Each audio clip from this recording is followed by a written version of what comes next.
Look at that. Bling. Look at you, just barely making it on time. I love that. It's you just never know. It's a different time, so I had to be here. Yeah, I appreciate it. For people watching, you might be wondering, why are we early?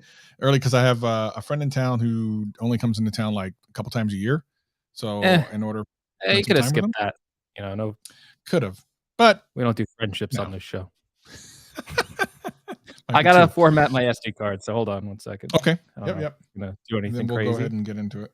Yep, no worries. Yeah. Yeah. No, I was still get right figuring into out the intricacies of this Roadcaster, considering we haven't done a show in a bit, and it was like, okay. Are you playing around with it? Yeah, I couldn't figure out how to get the audio routed to my like headphone, and apparently I like plugged it in the wrong headphone jack, so that's why. But we're good. This happens. Good. Yeah, I might still, I'd love to see it go on sale before I get it, or now maybe I just wait until next year, or I don't know. Now I can hear myself if I do like the effects. Oh, when you do. Thanks, Philip. I appreciate it. Oh, there we go. That's great. I have a feeling you're gonna have fun with that. Yeah, that's amazing. Yeah, that's good. All right, well, let's get into this because I have a very limited amount of time. We might only go like 50 minutes or something like that, like 45, 50 minutes. But anyway, let's do this thing. I can stand for these gadget. I can't stand no more. We're live. We're like, can't stand these people to come to our Gadgetcast. Anyway, yeah, here we go. What is it? All right, it's coffee. It's a Black Stag iced latte. Look at that. He's so fancy, dude. That's an exclusive drink of the Greg's Gadget Studio. Here, you might find that. But it's too sweet. You did that like you didn't know it was going to be that sweet. No, I didn't shake it up enough. Oh, yeah, it's good. Oh. Okay. All right, let's go ahead and hit this. Yeah, I don't have the intro music, so we can just go right into it once I hit record. That's fine. Let's go. 3, 2, 1, record. Boom. Boom. The Gadgetcast has returned after being off the air for I don't even know how long we've been off the air. It's been a while, I feel like. A couple of weeks, something like that. I kind of lost track. Yeah. I think it was like 2 weeks or something. But the thing is that last week it was a good reason last week, only because on Sundays, we were only 2 days off before the announcements would have happened, so it would have made it an irrelevant podcast right off the bat. Like we would have had to talk about other things. Yeah. So that made sense. The one before, I can't remember, something came up, but we probably would have taken off last weekend anyway, just because it was so close to the Apple event. Yeah, I think you said you had like a friend visiting the 1 week. That's today. And then that's today, but yeah. Well, I think before even then you said something like that, and then. Last week I just texted Travis. I was like, no podcast. I didn't even explain why, but Travis just went okay. So I assumed he knew why. It was like, why would we do a podcast when it's like the day before the event kind of thing? Yeah. And we like these, and we're aware that these aren't exactly evergreen podcasts that we do. I mean, some parts of them are, of course, but when you're this close to an Apple event, like it's either important for a couple days or it's not. So, this, yeah, like this one it's a reaction to it, so it's it's a little bit more evergreen than the one right before. So we just had to make a choice, and that's the choice we made. Anywho, yeah, it would have been us guessing things days before the event. Yeah, and we also can go back and see, like, were we accurate about things? How do we feel about things now? Of course, we don't have the devices yet. We will soon, and the fact that Apple was open to creators being there at the event, which means they have hands-on videos already out the day of, which we haven't seen in a while. So what do you think about that? Like people actually being there and that stuff. I assume you would have liked to have gone, or do you care about that sort of thing? Yeah, I would love to go. I wouldn't turn it down. I mean, it's I want to see the new technology as soon as possible. So that's the best way to do it, is go to one of these events. It's not like completely heartbreaking to me that I don't get to go to these events, because it's kind of like, okay, well, I know it's very stressful, like taking the time out to travel and like rejiggering your schedule so last minute. And I feel like, and I look at a lot of other people's coverages. iJustine, like tremendous coverage, like everything. I'm really interested in that new Apple Watch Ultra that they announced. So I've been like watching her videos, like going over it and like looking at all the design details. So there's some really good videos there. And we haven't had that in a while because it feels like they just opened up the Steve Jobs Theater. and then we went into like lockdown. Like I really feel like they didn't really have their game plan going to like do like these hands-on videos.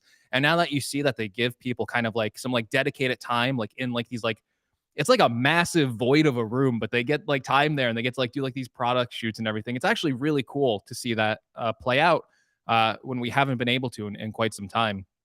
But yeah, I wish I Yeah. could, and I would love to go one day. Yeah, and I saw that, Sam only got to go because he was Andrew Edwards', Yeah, cameraman. Andrew Edwards, what the hell? You could have asked Travis to be your video guy. Sam lives in Eh, St. Louis. That's quite a flight. Travis could have yeah, I done mean, it 1, 2 literally, straight. Yeah. I live down the street from his house, but, And I would have that's done it. not I'm better than Sam, so I don't, I I 100% would have had you go rather than me. I don't necessarily need to go. I think the only aspect of that that's even mildly interesting to me is seeing other creators and hanging out with them, because that's the one thing that I really do enjoy is hanging out with other creators. The Apple event itself, I'm fine to watch it from here. I don't really see the benefit of that. Seeing the products a week early, okay, that's cool, I guess. And if you're really, chasing those views initially, then it's actually beneficial to be there. But as Greg has shown, and even my video yesterday has shown, you don't even have to be there to get dumb views for no apparent reason. You can just Yeah. kind of talk about it. Yeah, I don't know if it would even be an advantage for me to go. I would love to go to check out the things early because there's like a lot of questions I have about the way we'll talk about this later in the show, the way the new Mhm. dynamic island works on like the Yeah. 14 Pro, and I'd like to Mhm. see that firsthand. Mhm. But I almost feel like if I went, I might be put at a slight disadvantage, and I Mm. might not.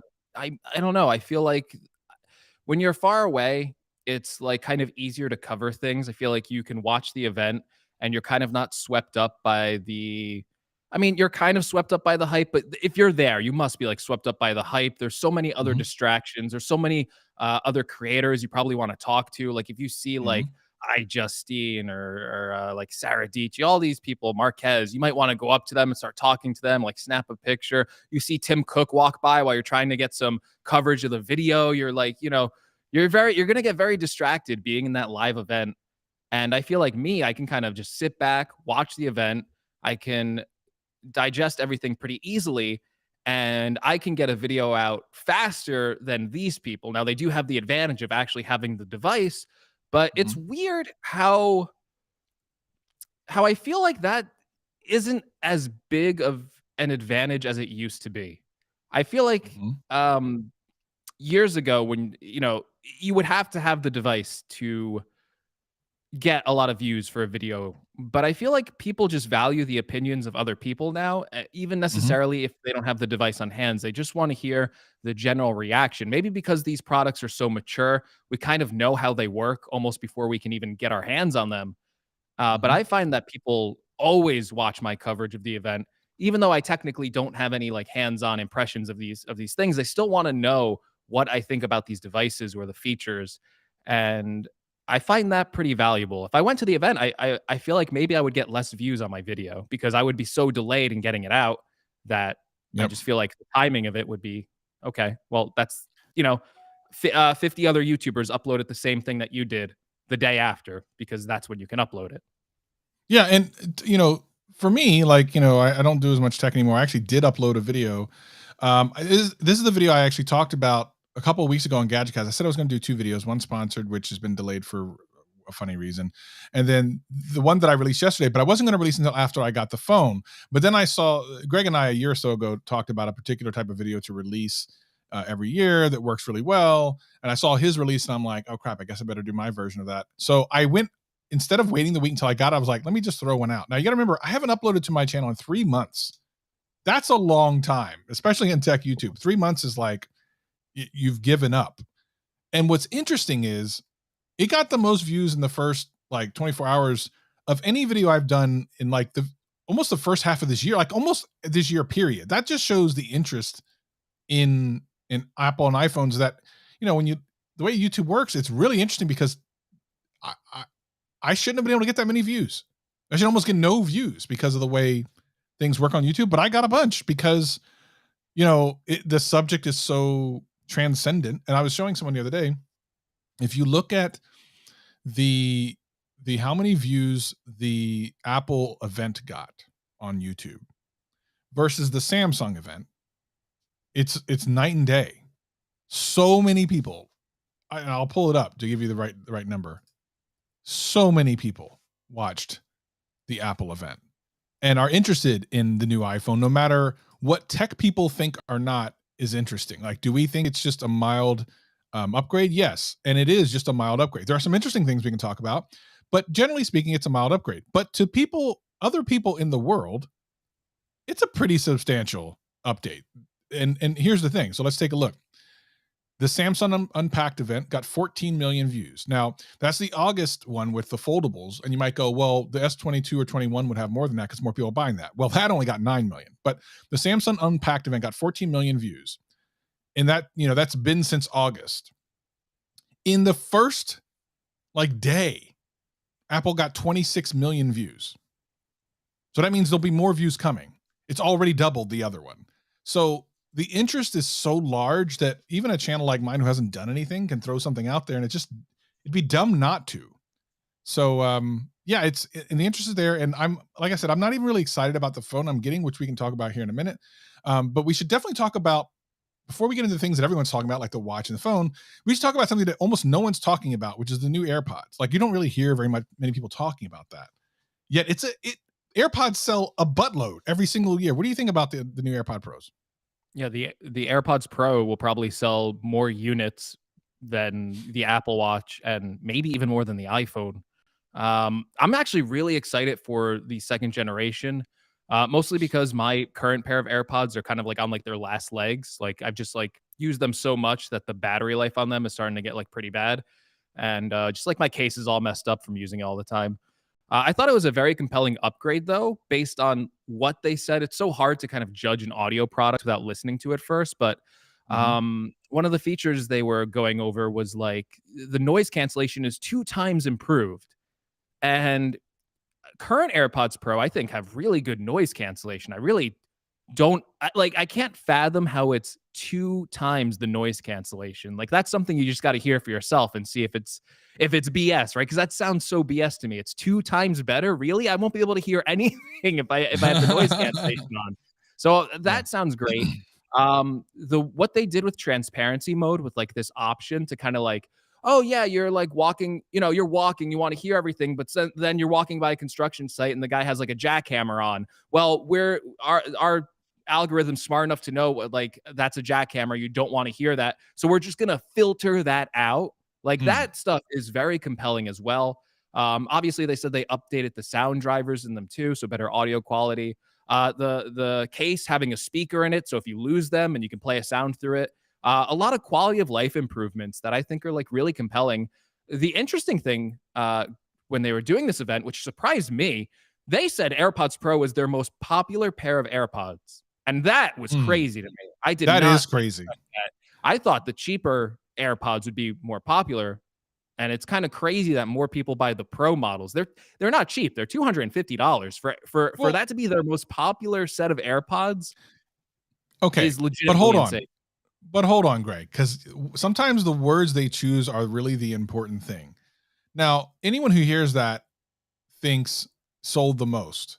That's not necessarily what they're saying, though. They say the most popular. That could mean anything. That could mean the best ratings per sale. That could mean the most money brought in, which of course, because they're more expensive per. Like, what does most popular mean? It implies they sold more. And maybe that's possible. I have a hard time believing that, but I mean, let's see the numbers. And by the way, this will come back to bite us in the tail again when we talk about the iPhone battery life, because they've been using some vague marketing speak this time that they normally don't use.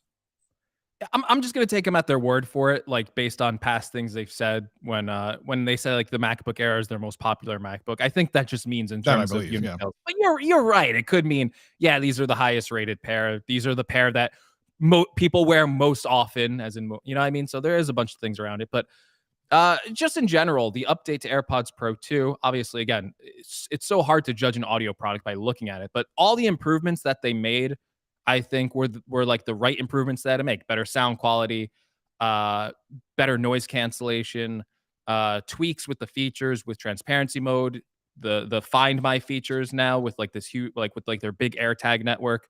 So I think these look like a great update. I'm glad they didn't raise the price on them, because I was actually thinking they were going to raise the price on them because AirPods, the regular pair, are pretty pricey now. So yeah, I'm really looking forward to them. I think honestly, as much as I'm looking forward to the phone, if like I really thought about like what products do I want today, like right here, right now, I think it would actually be AirPods Pro 2 and the Hmm. Apple Watch Ultra, which we'll obviously talk about in a bit. Yeah.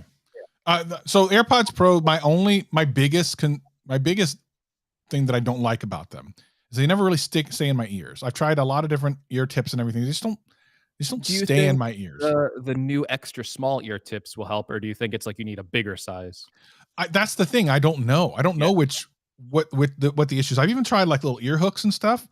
I did the Soundcore Liberty 3 Pros, which I really like a lot. They stay in my ear, but they also have like a little wing. And I just wish that they would adopt some type of wing to keep it in your ear. You know what I mean? Or yeah. something, or just a different design or something. Like for me, and I know I'm not the only one. I can't be the only one who loses that thing just falls out of your ear Well, periodically. Of actually, course, it's again, Justine, friend of the show, I believe she had a problem with AirPods sticking in her ear, and she said the new extra small ear tips solve that problem. So oh, interesting. All right. maybe they did introduce a new size, so maybe that'll help. It's Hmm. always again, this is always hard to go over because I've heard complaints about people saying like the original AirPods didn't fit in their ears, the AirPods Pro don't fit in their ears, and if that happens, like yeah, you're not gonna like this product at all. It needs to fit in your ears. It needs to be comfortable. Luckily, I've never had that issue with either model. Hmm. But hopefully this new ear tip size helps. Otherwise, they are gonna have to change the design eventually because if it's not fitting some people's ears, that's a loss of sales. Yeah. Well, we'll see. Let's move on to the thing you're excited about. Listen. I got my Apple Watch Series 7. I'm fine with it. I didn't Yeah. necessarily see anything that made me want to go to the 8 or to No. the what is it, Ultra? The Ultra, yeah. Um, so who are these for? And are Right. which one are you most excited about? Okay, well, let me get the Series 8 and the SE out of the way real quick. Actually, just did a Okay. video on this if you wanna go watch on the Greg's Gadgets channel talking about the Series 8 and the SE.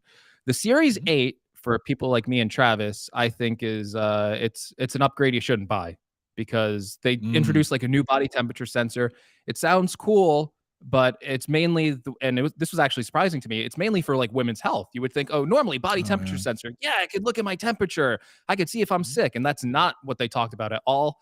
It almost seemed very vague, like, will I be able to see my body temperature readings if I still get this? But they mainly just talked about it from a women's health perspective of, yeah, you can track your cycle, you can track when you ovulate, stuff like that. So for Mhm. us, I feel like, okay, if you look at it from the Series 7, that's really the only thing they introduced here. And then car crash detection, which theoretically, hey, if you had that watch, you got into a bad car accident, you'd go, thank God I got that watch, but hopefully you never experience that, like that bad Right. of a car Yeah. crash, you like pass out. So even Mhm. that sort of feature, you kind of don't want to buy the watch for that feature because you Just for never want that. to be in that situation anyway. Like, yeah. So Can't wait to get for if that car accident later this week. yeah, exactly, exactly. So if you have a Series 7, this is probably the most unless you're like a woman who's like these features could potentially be like pretty amazing for you. Um, the this Series 8 is it's a pretty big disappointment in terms of an upgrade because it's basically just a Series 7. There's really nothing else there, and that's fine. Mm, You don't have to buy a new Apple Watch every year. We should hope that you don't want to buy a new Apple Watch every year. We should hope that these last a little bit longer, kind of like how you were talking about in your phone video. So that's fine. The SE, I really like. I like what they did with the SE. I like that it has the same speed as the Series 8. So that's no mhm. longer a determining factor. You're not going to get a That's slower watch. interesting, by the way. Yeah. Yeah. It's the same exact speed, which is great because that's what they've always done on iPhones. And it was weird when they did the Apple Watch SE, and that's where they sacrificed. They went, we're going lower speed on the watch. And it's kind of like, wait, you're Apple. You always did it the same thing. So I Yeah. like that they changed that. They lowered the price a little bit, 250. Kind of wish it was 200, but 250 is not bad for like what it's offering. Mhm. And you lose on some of the health features, but yeah, again, this is a budget watch, 250. I think I think it's like easy to recommend that. I'm sure even like a couple of months, I'm sure that thing's going to be like 200 all the time. Like, you know what I mean? Like when like the third party sales start on like Amazon, it's going to be like a $200 watch, probably going to be like really worth it then. And then you have the Apple Watch Ultra, which is probably the biggest change out of any of these watches. It's got like a whole new design. It's like thicker. It's got like a bigger screen. So like the current one's 45 millimeters. This one's like 49 millimeters. Titanium design and like a Mhm. bunch of like other like really like niche features of like, oh, you can use it for like scuba diving and it has like a depth sensor and I don't know, like it could like stand extreme heat, like all this stuff like I would never use. They really Right, market it right. towards like people like running in the deserts, hiking mountains, scuba diving, whatever. But I will say I think it looks cool. I don't know. The design of it looks cool. The price is expensive, but I think I was actually surprised at how seemingly affordable it was. Yeah. I would point people to look at the Series 8 Apple Watch. Go look at the stainless steel version, which is like the more expensive material. It's the same price as the Apple Watch Ultra if you get like a $100 Yeah. band with it. So it's the same price. And then I think what most people are really just going to buy the Ultra for is battery life. It has double the battery Yeah. life of the Series 8. And then with a low power mode, which has yet to be like tested and stuff, but and that's coming in a software update later, which is kind of confusing. You'll be able to get 60 hours of battery life. So that kind of sounds like maybe like 4 to 5 days of use with that. Mhm. And that's interesting. And I think that's what the Ultra's for. Like, yes, if you're like an athlete and you want like really long workout times and you like the Apple Watch, maybe you'll buy that. But I really feel like this is like most of Apple products, it's very aspirational. It's like, yeah, I can go hike a mountain. And it's like, I probably won't, but maybe I'll go for like an hour run and I'll have battery life left to spare for the next day. Yeah, I think that's interesting. The SC then becomes the question is like if you don't obviously wouldn't go from the 7 to the SE or to the 8 unless you're just like one of those people that just always needs the quote latest and greatest, even though you could debate whether the 8 is any better than 7. But if let's say you're on like a 4 or a 3 or something like that, and you're like, it's time to upgrade. Like this is my opportunity. But you can get a pretty good deal on the 7.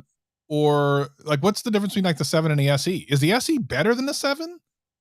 This is one of those weird No, situations. I know they're not it's not. selling the 7 anymore, but okay, it's It's not not any better better. than The only thing the SE has that the 7 wouldn't have is car crash detection. okay.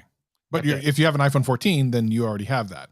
So Yes. if you have that and you're like, I want to upgrade, then you could go if you get a really good deal on a 7 or the SE. You don't necessarily even have to go to the 8. I mean, you could if you wanted to, but from the perspective of saving money, if it's your time to upgrade, maybe you have a really old 2 or something. I don't know, whatever. Yeah. um then yeah, maybe that's the move, because I think a lot of these things, just like in phones, and I say this every year, and people never seem a lot of people don't believe me when I say this, and then they're reminded every single year this is true. A lot of the software features, a lot of the features that are on any new product that are software related tend to get backported at least one or two generations, and Apple's been really good about doing that. So anything that is technically possible, I don't know if crash detection is or is not. If it is not, then you won't get it. But if it is, you probably will. They're just not going to make a big deal about it until they release it months later. Um, so really, what's the difference? It's really like design and options and stuff like that. But if you're a female, maybe the Series 8 is what you want because of those features. But if not, Yeah. maybe you just go an older generation. Maybe this is one of the first times where we're like, yeah, just get an older, like get the SE or anything below that rather than 8 or above. It's interesting. Yeah, if you could find a Series 7 at, like, a good price point, I mean, that's definitely a strong recommendation. It's always hard to do that though, because you don't know, like, inventory of, like, these products. But, like, yeah, for now, like, as these products launch, you could probably go find a Series 7 at Best Buy for, like, $100 off. That's gonna be great. Yeah. The SE, I feel like it might be hard to find a better value than that, but I'm sure you could. Like, if you find, like yeah, if you find, like, a Series 6 that's, like, 250. Yeah, that might be the one Well, to get. It's the same processing power and it has more features, the Series 6. let me look at this So, on the website but I because I would I feel would like say that.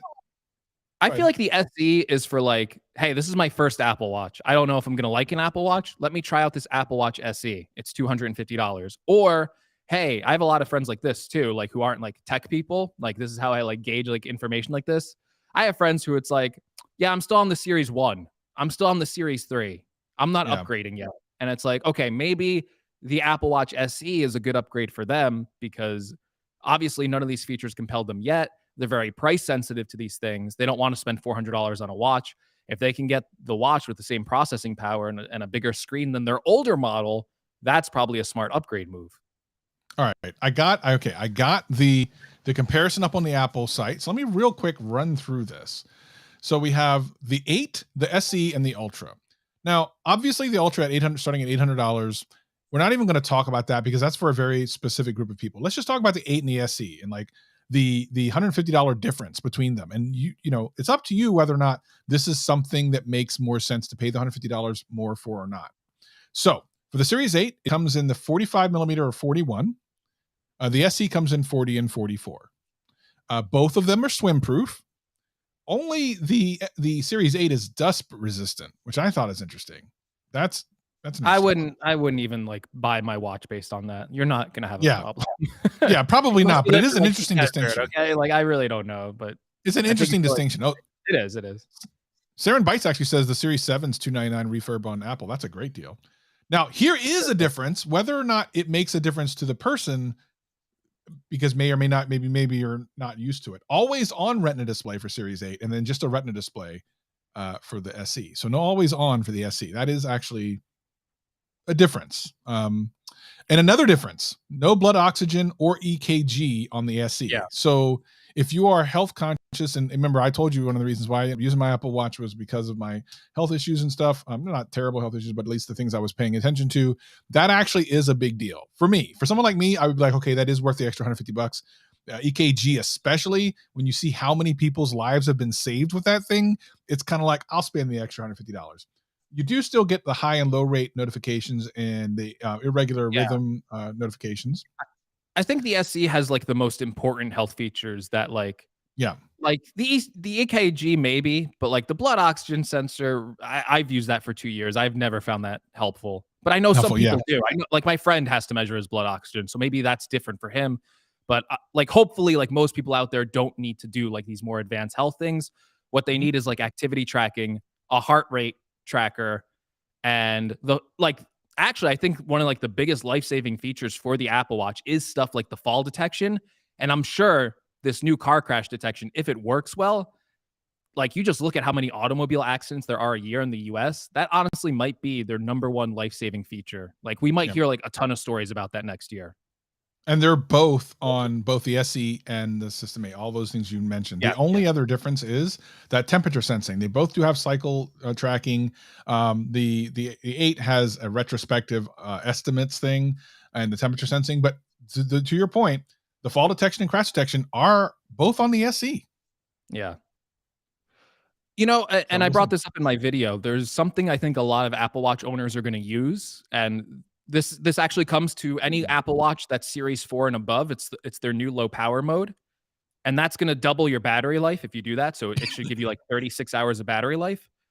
I think a lot of people are going to use that because one of the complaints I always hear is like, I wish the Apple Watch battery was longer. I wish I could turn off all these other things, and all I want to see is the time and message people, and I just want a longer battery. Yep. And when you turn on that feature, like if you plan to use, like if you're like, yes, I want the low power mode, I'm going to use that a lot. When you turn that on, you lose the always on display. You lose a lot of the background tracking of some of these more advanced health sensors, which, so I personally don't think I would turn that on. I find that I kind of want that always, like, I'd hate to be in a situation where I put it in low power mode. And like, that's the time where it's like, I had like a high heart rate Yeah. and it didn't like notify, you know what I mean? Like that would be all Yeah. I would be too paranoid and anxious to do that. But let's say like you want the low power mode, there's really no reason to go for like a Series 8. You should just get like an SE because you lose a lot of like those advanced features if you're going to keep it on low power mode to extend your battery life. Totally agree. Um, all right, so those are the kind of the differences between those. Okay, Apple Watch Series 7. So what's interesting is they don't have it in a way that I can actually pull it up directly next to the SE. It'll be interesting to see if it gets like crash detection and everything as a backwards compatibility software thing. I don't think it Um, will. 'Cause in the presentation, they said they introduced like new like hardware. gyroscope. Yeah, new hardware that would like Yeah, the way like the watch would like vibrate when it impacts. So I yeah, don't believe that would come. yeah, likely not. But you never know. They could do some software trickery. You never know. Regardless, so those are the differences between the watches. I'm Yeah. sure if you're even in the market for a new Apple Watch, you can pretty much tell which one you should get. I think just by those things that we just pulled out. And then, of course, if you're just a nut and you like to go places where you shouldn't go, the Ultra is the one you want. So, Yeah, yeah, well, that if you just want a big old Apple Watch with a big battery. big old honking Big Apple old Watch. Apple Watch. I Speaking look of, at the yeah, Apple I look at the Apple Watch like the iPod. You know what I mean? Like, when the iPod was out, people weren't going, "You gotta get a new iPod every year." That that's was true. crazy. You bought an iPod, you used it for a while. If your battery started to die, if you ran out of storage, if maybe there was, like, a new feature that the iPod had, like, 4 generations later that you wanted, you got a new iPod. But otherwise, like, yeah, just use it. It's not a phone. You don't have to upgrade every year. And by the way, a normal person should not upgrade their phone every year at this point. There's not enough changes. Yeah. Well, that's kind of what I talked about in my video I released yesterday. I'll be talking more about that when I do my, I don't know if I want to call it a review, but whatever you're going to call whatever I do once I get my phone, let's talk about the iPhone 14 series and 14 Pro series. So, first of all, most things we predicted, well, I shouldn't say we, but the whole tech area predicted were true. Very few things were different except for the what I call the lonely island because I just like to mock it, but the dynamic island, which is an interesting way to take what was looked like it was going to be an exclamation point and then make it into like a cutout when people were kind of like, that's kind of crappy. And then all of a sudden they did some kind of cool animations that make it look magical. And for sure, people on the Android side of this are going to say it's just a gimmick, it's just software, it's kind of dumb. And maybe they're right a little bit, but when you see it in action, it's kind of cool. And it what more than anything for me, it rationalizes that display and it rationalizes that look and makes it okay rather than it's just there like this big notch or this big hole. It's Yeah. not doing anything. What they're doing, and it's kind of brilliant, is Apple's decided to embrace it and go, you know what, we're going to use this area and we're not going to try to hide it behind wallpapers. We're going to do some cool stuff, and I dig it. I gotta admit, when I saw it, I'm like, that's kind of dope, and I immediately forgave the little slot cutout. Yeah, it was pretty ingenious, the whole presentation of that feature, because no one knew this thing was coming. It's like a completely kind of like software feature, even though it's kind Yep. of taking advantage of the hardware. So like the leaks never said anything about this sort of feature. And like it's just like the master stroke of like Apple, where it's like, I don't know, like you watched the event, right? Like you watched it like live, or did you like just catch up on it after? I watched it live. Yeah. Okay, yeah, yeah. So they're like showing off the phone, they're showing the camera, and all of a sudden it just kind of like zooms in for a second on this big cutout, and you're almost like left with like disappointment. You're like, that's like a big cutout, huh? And then it just expands, and you're like, wait a minute, and it's like, whoa, like Yeah. the What's going way they on? did that, it was almost like there's like a microsecond of me just going, I thought it would be small. Boom. I'm like, oh, yeah. So really good like marketing by Apple for like that whole reveal. And yeah, this thing looks really cool. The more I hear about it, the cooler it gets because at first I thought it was like, oh, like they can show you like information, like things like swipe up there. But you can actually like tap on it and switch between apps. You can like press into it and get like more information, almost like a little small multitasking window at like the top of your phone. And I agree with you. I thought, yeah, they took what should have been if they just released this phone with like that big cutout. It would have been like the biggest weakness of going with an iPhone. Every Yeah. person on Android would have went, wow, we have like a way smaller hole punch cutout. Yeah, you got Right. Face ID, but yeah, this is all Apple could come up with after the notch. It's kind of disappointing. They took what Mhm. should have been a big weakness on the phone and turned it into like maybe their greatest strength. One of the coolest things about this phone, where you look at like the normal iPhone 14 and you're like, yeah, but it doesn't have that cool new dynamic island thing. Like, oh, I don't Right. want that Right. anymore. So I really liked this feature. I thought it was so ingenious of them. I hope I like it when I get it. I think I will. Right. And all the slick like I agree, everything you said was perfect. All the slick animations of how like you like swipe up on an app and it just goes like right into it. It looks like Mhm. magic. It looks like it's part of the phone. How it expands to show you like timers and other information. Really clever UI design. I think the important takeaway from this, and Terry makes a good point. It's like she had a 13 Pro, had no intention of upgrading, but they just did just enough things to make you want it. So she actually ordered. And for here on the West Coast, that's 5 a.m., man. That's brutal. Let me tell you, I was barely awake, got my order in, and then went right back to sleep. The thing about it is that it's about the experience. Does it bring a whole new level of like interactivity and like a great feature that you pay extra $100 for? Maybe not. But with as much as people interact with their phone every day, if you can make that experience pleasant, then in my mind, that's a good thing. So no matter what, even if it's just a little animation or 120 hertz or these little things that tech kind of goes, oh, it's just that. If it makes that experience something you're dealing with many multiple times a day, then it is literally like totally worth it. And I think, for some people they'll think it's great. I think we'll get used to it to the point where we'll forget that it's even a thing. We might just use it and whatever it is what it does. Um, but I appreciate that they're trying to make the everyday experience, if not always more usable, more interesting and sometimes more fun.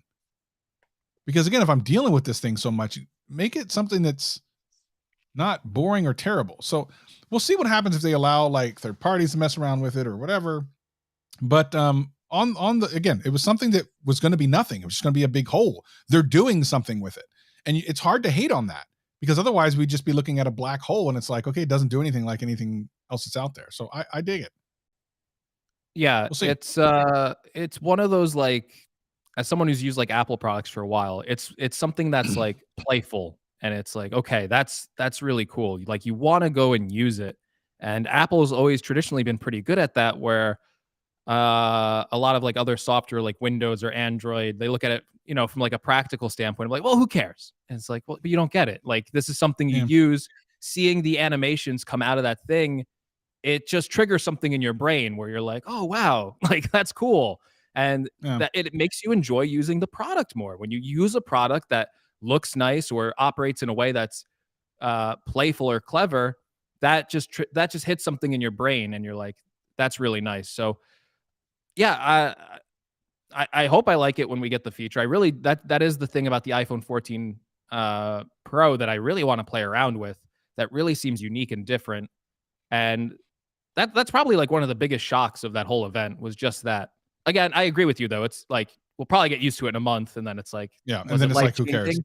Probably not life-changing, but it's still cool, and, I'm sure it actually looks useful too, which is what it Right, needs to be. If it's right. useful, that's how it'll get a strong review. If it's just looks nice, then it's kinda like, "Oh, okay." Awesome cul-de-sac by 504. I like that. Um, the okay, so the other thing is like not everything's all rainbows and cherries for me. Like, and I know this happens every single year, except for this year seemed to be different. The color schemes are typically superior on the 14 series versus the Pro because Pro have more like pro colors or whatever. They moved the blue that I really like, the one that I have on my phone, down to the 14 series, and the Pro series now has more plain colors except for purple. I'm gonna talk to purple about purple here in a minute. And I was left feeling like that one iconic color that they always have for Pro that's always a little bit cooler than just the black or the white or whatever. Um, wasn't there this year for me. I understand that that's the purple this year. And as a gadget cast, it's always something we pay attention to just in case we want to go to that.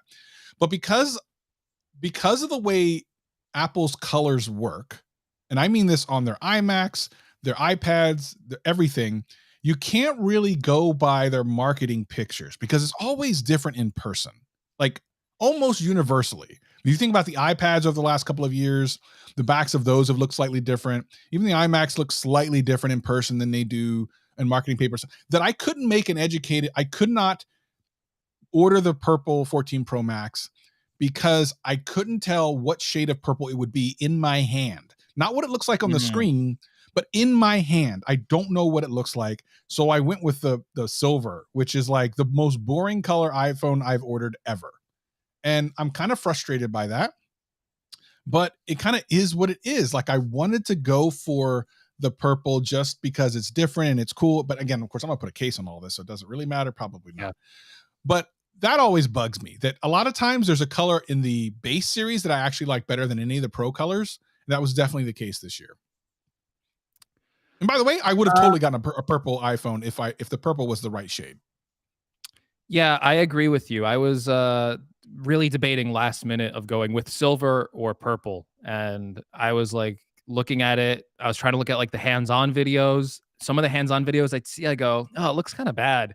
Then I'd see another hands-on video where I went, "Oh, it actually looks kind of good." So I Right. still don't. Yeah, I don't know what this thing's gonna look like when I actually get my hands on it. I'm hoping it looks nice, but I decided to go with purple. I'm like, you know what? I change these every year. I want something newish anyway, so I'll go purple. I'll do the Gadget Cast color. But I Mhm. did almost go silver. I had the same thought process as you. I was looking at it and I'm like, I don't know if this is gonna look nice. Worst comes to worst, I'll put a case on it. Yeah, and that's what it comes down to. I mean, I'm getting a case regardless. And the other thing I kind of mentioned this in my last video. This will possibly likely be the last iPhone upgrade I make until they remove the phone, or sorry, the front facing camera hole. Like I don't I and you know the funny thing is when you look at like this presentation, other than a dynamic island, it is getting harder, and I feel almost bad for their marketing department. At this point, they're all pretty much the same every year because the technology is so good. I think Genosis said this in chat earlier that they compared the processor to like the A13 from years ago because they can't even talk about how much better it is than last year's processor because everything's so damn good. It's so damn good. You can't even compare it to last year because you're not going to hardly see any difference. I'm glad that they are making some changes to the camera, even though the camera's always been really good because I'm using my iPhone more and more for my YouTube videos on my new channel. I do use it quite a bit. Any improvement there, I'm all about. I love that the cinematic mode is now in 4K. That's one of the only reasons I Yes, hadn't used yes. it on the new channel. So I am excited about that. So those things, but now I feel like I'm at a point where it's going to be almost impossible for them to get me to move again until they add they remove that front facing hole. Then I'll upgrade. And again, it's difficult because you're getting to the point where they're using the same processor for the first time ever on their new phone from the previous year. Is that chip shortages? Is that just a new marketing ploy? Like, what is it? And like I said before, months ago, it's slippery slope. If the iPhone 14 sells really well, which I mean, it probably will, there's no reason for them to ever go back to the other situation where they use a new processor on the base level of the new phone. There's no reason because if people pay for it and they're paying for chips that are a year or so older, it's more profit for them on that series of phone because they're not recouping the R&D of the new processor unless you're getting the Pro, which of course you're paying more for. So this is a pivotal year for Apple. If the experiment, which is probably not experiment, it's probably just because things had to be this way, goes well, we have just seen the change for Apple forever, likely. Yeah, I agree. So I am still looking forward to getting it. I guess I'm not excited like I used to be. When it comes, it'll be cool. I'll just put my case on it. I'll use it for a couple days. I'll make a video about what I think about it, and then that'll be the end of that. And then I'll just use it as an everyday thing. The eSIM does have me a little bit concerned, not because of the technology, but because I'm not sure how it works. So I have to when I looked it up online on Apple's site, they said it's really simple when you get your new phone. It's part of the setup process. It'll be super simple. I'm like, okay, if you say so. Yeah. But but I'm also I afraid I'm going to mess up and I won't have any phone working at all. actually just today before the show, I actually you can go into settings and take your physical SIM and just hit a thing that goes convert to eSIM, and I just did that. So and that Oh, seemed to work fine. And it you do now that mine's an now? eSIM. So yeah. What? So now when I go over to transfer, I assume it'll just transfer all the information. I I am mixed on the SIM card thing. Uh I think the SIM card is very outdated technology. It should go away. It is Mhm. it's kind of pointless. Like if there's something on the phone that can identify what your cellular carrier is and what network you want to use, the idea of this thing like taking up like space in your phone is a little ridiculous. Like why does this exist? It's just a little card that has like this little bit of information on it, whatever. Okay. Um but what as someone who reviews these products, if the process of not being able to transfer the SIM to a new phone, if it's not painless, that's going to be a huge issue for me. Like if I have to like when I get these Mhm. phones, I'm going to get the iPhone 14 Pro Max. I also picked up the iPhone 14 Plus because I thought Mhm. that's interesting that they're doing a bigger size normal phone this year, and this one Mhm. has the best battery life. Is that true? Let me see that. So when I'm ready to use that phone, do I have to like contact my carrier? Can I like just go, Right. yeah, I want the SIM on this, press a button? That's how it should be, right? I should be able to go, I want the SIM on this, press a button, there it is. I want the SIM on this phone now, press a button, there it is. I have a feeling it's not going to be that way. I feel like I'm just going to be like, I would like the SIM on this phone. Well, please contact AT&T and T, Yeah. and we will do it for you at a $30 fee. And it's like, Ugh. nope. Yeah. Like I Yeah, can't right? do that. Like I can't be doing that every time. It's like I want to change to a different phone for 2 weeks for a review purpose. That will drive me absolutely insane. So I hope it's at a point where it's not like that. I hope it's just as simple as I would like to use this phone today, and I will press a button. Okay, now I can use this phone. That's what it should be. And there's no I reason it shouldn't. Because before, all you had to do was just take your SIM card out, put it in another phone. That's how it worked. Yeah. Very simple. And while it was super simple, but kind of a pain in the butt because you had to find a little needle thing, and if you lost one, you couldn't find like that was fiddly, but at least you knew, boom, done. Couple, Yes. Yeah. maybe 30 seconds, 40 seconds, right? As long as it's I don't need to talk to the carrier, I can do it through software, Yes. then ideally it's actually better. But we'll see. See, no sim was a real disappointment as someone who buys unlocked and likes I buy unlocked and use Yeah, me too. cheap providers without eSIM. So some of the cheap that's true. So some of the That well, cheaper let me providers currently yeah, yeah. don't, Yeah, but they that's will. gonna change real quick if, Yeah. these people can't get access to it, half the US market. They're gonna get on eSIM tomorrow, so I wouldn't worry about Yes. that too much. Yeah. Because it's the iPhone, and as we've said before, Yeah, whether you like them or don't, as soon as Apple does it, it completely legitimizes it, and any carrier I don't care how much it is. A lot of people have iPhones, especially in America. They go, "Oh, Mint Mobile or whatever. I want to come here. I have an iPhone 14. Oh, we don't do eSIM. Sorry. Okay, bye. You don't get my money." How long do you think it's going to take before they go, "We need this eSIM joint tomorrow. We need it yeah, now." What is Ryan Reynolds going to say? Ryan Reynolds going to say, "Get it done." So yeah, yeah. yeah, everyone's going to convert. It's not going to be a thing. Oh, I believe in, like, the next 3 years, like, no phone will have a SIM card tray. Yeah, It's it just doesn't gonna need be it. that way. Yeah, once Yeah. Apple does it, once they'll get every carrier on board, and then everyone else will go, "Well, we don't need this either." Like, why are we still doing this? Yeah, and in fairness, like it's true. It's one of those things that's kind of antiquated. I would say this is less controversial than the headphone jack. They could have done this first if the Yeah. technology had been out there. You know what I mean? Like this is to me less controversial. So Yeah, I get the yeah, fears though, because I don't like dealing with any of the carriers. They are all right. like every carrier is awful. It's a pain to deal with them when you have a problem with anything with your cell network. And I Yeah. feel like the SIM card was a way of like, well, okay, I know how to do this. I can do this myself. Like Mhm. if you ever bought like a phone from a carrier store, they will open up your new phone and try and do everything for you, and you always have to go, "Nope, I'm taking my phone. I could do it. I know how to do everything. Mhm. Don't Yeah, bother." yeah. So you have The to like wait there for an hour and go through like all this crap, and it's like I just hope like eSIM doesn't do that.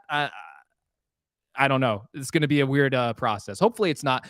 And you can put two different eSIMs on this phone. So it's like even if you're like traveling like internationally, as long as these networks convert to eSIM, everything should technically be easier because you can just kind of like pick and choose of like, all right, I'm going to a different country. Let me see what cell networks are available. All right, I'll pick this carrier. Boom, I have it. I don't have to go get a physical thing to put in my phone. I can. You should just be able to press it and activate it, press it and disable it.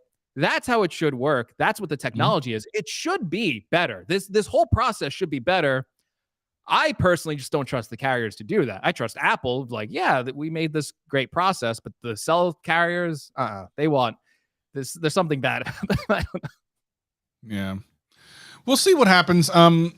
It's early days, and there's always this angst about how it's going to work. But Yeah, every carrier knows that the more difficult you make this, the more likely you have of someone just leaving. Because all you have yeah, to do is have one person talk about how they go to work one day and go, "I got the new iPhone 14, but I was on phone for with support for an hour and it sucked." And they talk to their friend, and their friend goes, "Oh, well, I'm on T-Mobile or whoever it is, and literally all you have to do is put it in and it's on and you're done." And they're like, "Oh, well, okay." You know what I mean? Like, and because there's always carrier deals to switch, so it's not even about that anymore. Like that, you're always going to get a great deal to switch. So if you can make it super simple for your customer, which most of these carriers I think are going to do, maybe they haven't done it yet, but they will. They don't want extra opportunity for people to leave. So it'll just take time. Maybe it's not ready right now, but we'll see. Anyway, um, anything else before we head out? There was we can take some questions for the from the chat. Let's see. Let me go through the chat a little bit. Talk about them. I haven't really looked at the chat too much today. Say I do Jumanga's want to there. comment real Yeah, quick because I didn't get to say go anything ahead. on it. The iPhone 14 Pro camera, I'm also looking forward to that.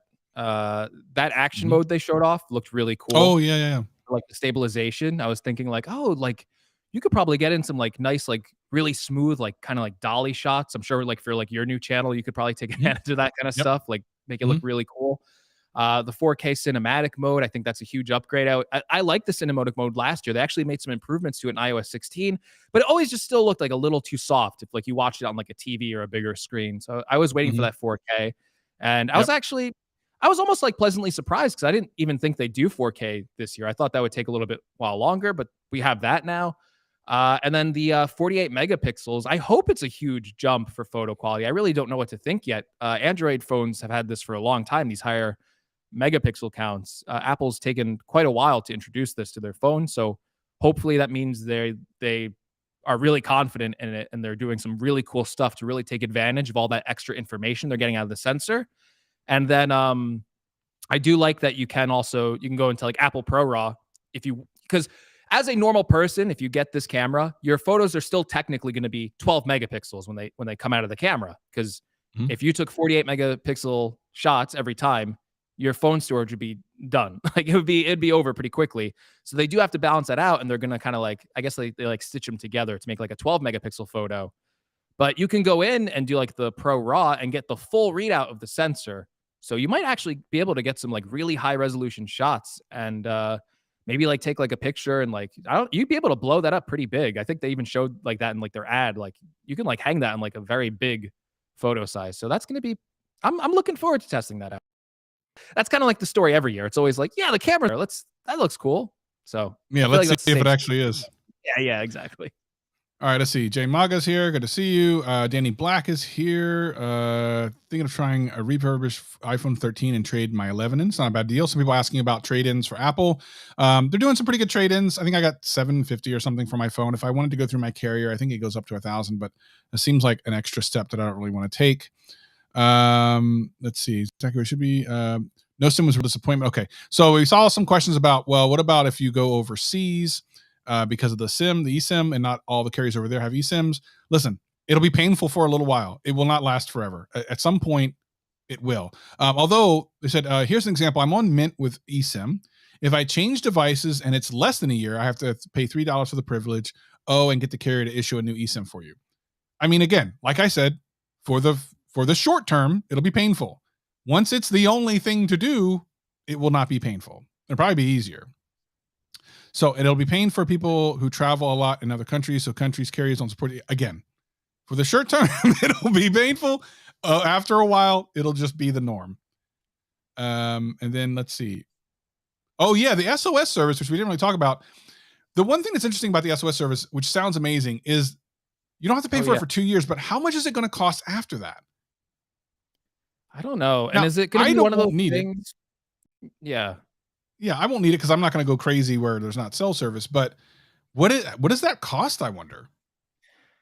Is it one of those things where if like I buy a new iPhone every 2 year, will I still get the two? Will it like keep like going? Like, oh yeah, new iPhone, 2 years of free service for this feature. Yeah. Also, how does it check? Like, say you are stuck out in like the middle of nowhere and you need it to make this kind of like life saving call. How do you charge a subscription for that? Number one, they can't activate the subscription when they'd have no service, right? I So wish I are had they thought of this. I didn't get the subscription to yeah, like, SOS. are you stuck there and you're like, "I have this feature on my phone, but I didn't pay for the subscription, so I'm dead." That's Oh, a weird what if spot it's to pay per that's weird. use? What if it's pay per use? That makes more sense. Maybe. Raphael's I saying that hope it's $14 per month, but in the case, like think about it, this is a tragic thing. Someone dies, could have used SOS, ends up dying Yeah, because I Apple don't wanted know if $14 from, you know what Apple I mean? Like, I don't know if they've thought this out. I feel like, that's just like one bad story. They had an iPhone 14, but they didn't pay for the subscription service, and now they're dead. Like, that's a weird situation to be in. I don't know. could have been saved, but wanted to save extra money. Yeah, they should just do Yeah, it by usage or whatever. I don't know. it's a If weird one for sure. Apple goes with wireless charging, then no ports now. So people are asking about like the portless iPhone, which we're getting closer to getting rid of SIM. So that's another thing they needed to get rid of. Headphone jack, that was one thing they need to get rid of. Now they need to get rid of is the Lightning port, which is of course years and years behind everything. We may see USB-C next year, maybe, and then after that, will probably be portless. So we'll see. Yeah. Let's see. I feel like that's a life insurance gift. It is, but it says grift, life insurance grift. But here's the thing, Danny, we don't have it at all now. So to have the option, that's what people. So I don't like this comment because it's not an option currently. So it's hardly a grift. It's a gift. Yeah. It's an option, and it's something that is great to have. So it's not a grift. It's a gift. Yeah, like before this, you would have to buy a separate satellite phone, Yeah. and then Yeah. maybe even pay for a service after that. I really don't know that much about this technology, but you would at least have to have a separate different device that you paid for. Yeah. So the fact that this is just kind of like coming on your phone, and if you could just contact someone from a satellite, I think that's a good thing overall. It would almost be like making the argument that like, oh, I have to pay for a carrier service. That's a grift, and it's like, well, no. You have to, and you the have other thing, to. the other thing is, I know I'm not leaving my house for the next month, so I don't need to pay for it. So like I'm not going to be in the Sahara Desert, so I'm not going to be paying however much it is. So I don't know. I mean, yeah, maybe that's a feature that you like pay for the month if you know you're going to an area that's not going to have cellular towers. Yeah, I don't know. it's not for everybody. It's not for everybody. Trust me, I know I'm not going to pay for it after the 2 years is up. Oh, my camera's being weird. But it's nice for the people that'll need it. It may save some lives. I'll tell you one time, as soon as Apple finds out to save someone's life, you can guarantee it's going to be in an ad. Now, is that a bad thing? Are you profiteering off of something? Or is it a way to let people know that there is a device out there that could potentially save your life? I don't know. I mean, is there's something to be said about, because in the documentary, in their presentation, they did a lot of like, this heart thing saved my friend's life, and it was all part of the presentation. And you could say, oh, they're preying on these people. Of course, these people obviously were part of the commercial willingly, right? They're there, no gun to their head. But if I'm saving lives with my product, I want people to know about it. So I don't know if you can hate on them for that. I understand that people might be feeling a certain way about that, but it's like, it made me feel good. That whole segment made me feel good. So I don't know. So when I watched the Apple event, I actually I had someone visit the studio. I had Patrick over. He was down here for like New York City for something, and I was like, "Oh, you want to come watch the Apple event?" He's like, "Sure." And he watched the Apple event with me, and we made that comment too of like, you know, we knew instantly when we saw that commercial. We went, "There's going to be a certain crowd on like tech Twitter and YouTube that go, how dare Apple like make us feel bad and take advantage of us by playing on our emotions, by showing all these people." But then these are the same people that go, technology isn't improving and it's not helping out. You know what I mean? Like, who cares about this camera upgrade? The Apple Watch saves someone's life. That's a little bit more like that. Like, we should be touting these features. I feel like that's way more important than like half the other stuff. Oh, the screen resolution. People will argue about that for like an eternity. But like, this product actually saved someone's lives. It saved multiple people's lives enough that they felt compelled to write Apple a letter and tell them all about it. I feel like we should be like celebrating that. Like, I feel like that's true technological innovation. It's a lot more important than like 90% of the other updates they roll out to their new products every year. Yeah. Anywho, I have time for like a 2-minute aftercast, but after that I got to go. So we're going to go ahead and shut this down. A lot more to talk about because next week we'll have our phones and watches and everything else. Oh boy. Oh jeez. Greg is going to be spending hours upon hours straight. Make sure you're subscribed to Greg's I'm already Gadgets. tired. I've already put how out many too much videos? content. Yeah. Oh my God. Wait until next weekend when you're putting out like 5 videos every 16 hours. There's like a couple of days where it's like, I put out 2 videos a day. And I was like, I want to just go to sleep. That's what I did. I went to sleep. middle of the day. All right, everyone. So listen, we'll be back sometime soon, hopefully. If not, there's probably a reason for it. People here in the chat, hang tight for a second. I do have my outro music, so we'll hit that. Yeah, you're We'll see you prepared. guys and gals next week.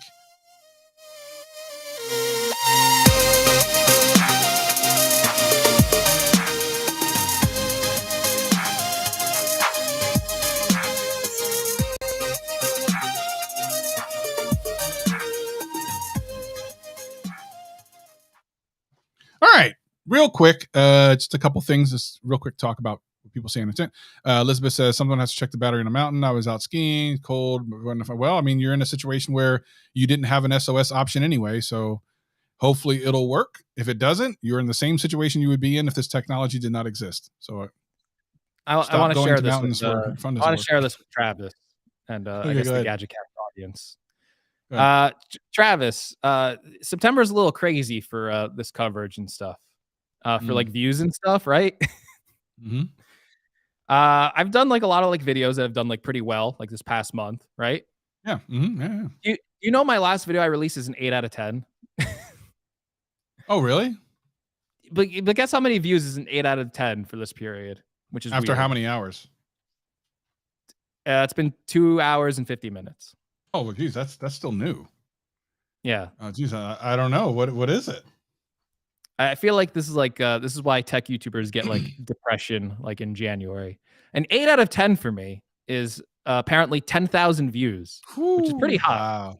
That's super high for 2 hours. Yeah, Yeah, so I like looked at that and I don't know. I'm like, is this bad? Like I look at the numbers and I'm like, I'm happy with this, but YouTube is telling me I should not be happy with this. I don't know. I don't know how to feel about it. No, I would definitely feel good about that. All right. Feel bad to the trash man who fell inside the trash. Or was it an accident or was it his coworker? Yeah, that was weird. That was a weird story. I mean, I fell into the trash and I'm like, bro, and you went like on. I will say there was one of those life-saving stories that I did think actually I was like, I don't know about this Apple as just the company, like the way they did it was some girl like survived like a plane crash with her dad, but they had her crazy. sitting in like the wrecked plane. Yeah, of a like plane. the way they made the set. And the story's fine, like great, but I'm almost like, are you making this person relive their trauma by creating this like realistic set? I don't know if that was a good idea. That might have been a little weird. too much. So weird. Anyway, so that'll basically be the end of it for us today. Thank you so much for joining us. I have some fun things to do with a friend. I actually have a friend, believe it or not. Super excited about having a friend. Thought I was your friend. I mean, maybe if you can convince Jomo to get us out there. I don't know why he's not replying my texts anymore. Then you will be my good friend. Otherwise, it's always been great to see you guys and gals. Hopefully we'll see you next week and be safe. And do all the things. So bye. Wait, which one do I hit? I hit